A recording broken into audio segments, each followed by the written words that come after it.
Maggi അങ്ങനെ പിള്ളേർക്ക് എന്നും ഉണ്ടാക്കി കൊടുക്കുന്നത് അത്ര ഹെൽത്തി ആയിട്ടുള്ള ഫുഡൊന്നും അല്ല, പക്ഷെ വല്ലപ്പോഴും കഴിക്കുന്നതുകൊണ്ട് തെറ്റൊന്നുമില്ല കേട്ടോ. വാങ്ങിക്കുമ്പോൾ നമ്മളിവിടെ കൂടുതലും വാങ്ങിക്കാറ് 1, 2, 3 ആണ്. ഇപ്പം അങ്ങനെ വാങ്ങിക്കാറില്ല. 1, 2, 3ൻ്റെ ആരാധകരാണ് നമ്മളെല്ലാവരും. ഇന്ന് 1, 2, 3 ഇല്ലാത്ത സ്ഥിതിക്ക് നമ്മൾ ഇപ്പം വെച്ചിട്ട് കണ്ട് അഡ്ജസ്റ്റ് ചെയ്തിട്ടുണ്ട്. അതുകൊണ്ട് തന്നെ വിജിറ്റുണ്ട് എനിക്ക് അവിടെ മുട്ടം പണി തന്നുകൊണ്ടിരിക്കുകയാണ്. സ്ക്രൂ ഡ്രൈവേഴ്സൊക്കെ നിലത്ത് ഇങ്ങനെ ചിന്നി ചെയ്തിട്ടേക്കുവാണ്. പണി തീർക്കുമ്പോൾ ഇവൻ ഓരോ പണി എനിക്ക് തന്നുകൊണ്ടിരിക്കും. ഞാനെന്താ കുപ്പിന്ന് വന്ന ഭൂതമാണ് അവിടെ പൊട്ടിച്ചേക്ക്. അതിലൊരു യെല്ലോ കളറിലുള്ള ഒരു സംഭവം കൂടെ കേട്ടോ. നമ്മുടെ 1, 2, 3 ഇമ്മാതിരത്തെ 2 കവറൊന്നും ഇല്ലാത്ത സ്ഥിതിക്ക് ഇത് എന്താണ് ആലോചിച്ചിട്ട് ഞാൻ നോക്കിയപ്പോൾ ഇത് ആഡ് ബിഫോറിങ് എഴുതിയിട്ടുണ്ട്. അപ്പോൾ നമുക്ക് ഉണ്ടാക്കി കഴിഞ്ഞിട്ട് ഇടാനുള്ള സംഭവമാണ്.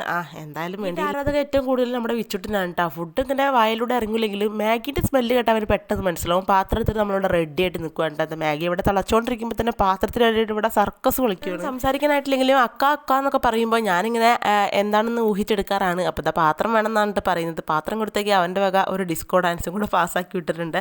മാഗി ഇങ്ങനെ ലൂസായിട്ട് സൂപ്പ് കൺസിസ്റ്റൻസിയിൽ ഇരിക്കുന്നതാണ് എനിക്ക് കൂടുതൽ ഇഷ്ടം. പിന്നെ പിള്ളേർക്ക് വെള്ളത്തിൽ കഴിക്കാൻ പറ്റില്ലല്ലോ എന്ന് വിചാരിച്ചിട്ട് ഞാനതിങ്ങനെ ടൈറ്റാക്കി കൊടുക്കാറാണ്. എന്നിട്ട് നമ്മുടെ ലാസ്റ്റിട്ടുള്ള ഈ പൊടി കൂടെ അതിൽ ഇട്ട് കൊടുക്കാം. ഇതെന്തോ ചെല്ലി ഫ്ലക്സാ അങ്ങനെ എന്തൊക്കെയോ സംഭവങ്ങളാണെന്ന് തോന്നുന്നു. പാത്രത്തിൽ ഇട്ടില്ലെങ്കിൽ രണ്ടാളും കഴിക്കാതിരിക്കുമ്പോൾ തമ്മിലടിയായിരിക്കും. അപ്പോൾ അളന്ന് മുറിച്ചിട്ടാണ് ഞാൻ പാത്രത്തിലാക്കുന്നത് കേട്ടോ. ഇത് കാണുമ്പോൾ എനിക്ക് എൻ്റെ കുട്ടിക്കാലാണ് ഓർമ്മ വരുന്നത്. ഞാനും എൻ്റെ അനിയനും ഇതുപോലെ ആയിരുന്നിട്ട് തുള്ളി കൂടിയാൽ പിന്നെ അവിടെ അംഗമായി. ഇവർക്ക് 2 പാത്രത്തിലാണ് കൊടുക്കുന്നതെങ്കിലും അവളെ നിന്ന് കൈയിട്ട് വരലേ വിച്ചിട്ടിനൊരു സമാധാനം ഉണ്ടാവുള്ളൂ. എന്തായാലും ഇത് ടേസ്റ്റ് ചെയ്തപ്പോൾ നമ്മുടെ 1, 2, 3ൻ്റെ അടുത്ത് പോലെ എത്തൂല കേട്ടോ.